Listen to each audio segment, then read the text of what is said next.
అది జగన్ వస్తున్నాడు అని చెప్పి తెలిసి 25 లక్షల రూపాయలు 25 లక్షల రూపాయలు ఇచ్చే కార్యక్రమం, ఒక ఉద్యోగం ఇచ్చే కార్యక్రమం చెప్తా ఉన్నారు.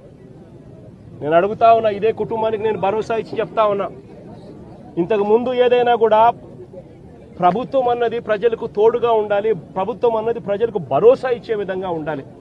ప్రభుత్వం తప్పిదం వల్ల ఎక్కడైనా కానీ, ఎక్కడైనా మనుషులు చనిపోయిన ఘటన ఎక్కడైనా జరిగితే అది ప్రభుత్వం తప్పిదం వల్ల, అంటే మనం ప్రభుత్వంలో ఉన్నప్పుడు జరిగిన తప్పు వల్ల జరిగితే దానికి పశ్చాత్తాపం ఉండాలి. ఆ పశ్చాత్తాపానికి ఆ కుటుంబానికి మనం ఏమిస్తున్నాము అని చెప్పి మానవతా దృక్పథంతో ఆలోచన చేయాలి.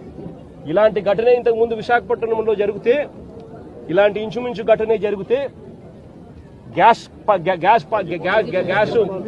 ఎల్జీ పాలిమర్స్ లో ఇలాంటి ఘటన జరిగితే అప్పట్లో జగన్ అనే వ్యక్తి ముఖ్యమంత్రిగా ఉన్నప్పుడు ఎంత ఇచ్చాడో తెలుసా?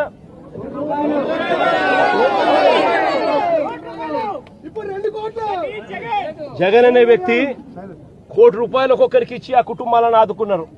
ఇప్పుడు ప్రభుత్వం తప్పిదం వల్ల, ప్రభుత్వం చేసిన తప్పిదం వల్ల ఈ ఘటన జరిగితే అసలు ఆ కుటుంబానికి నువ్వేం చేస్తా ఉన్నావని చంద్రబాబు నాయుడు గారిని అడుగుతా ఉన్నా. ఒకటే చెప్తా ఉన్నా,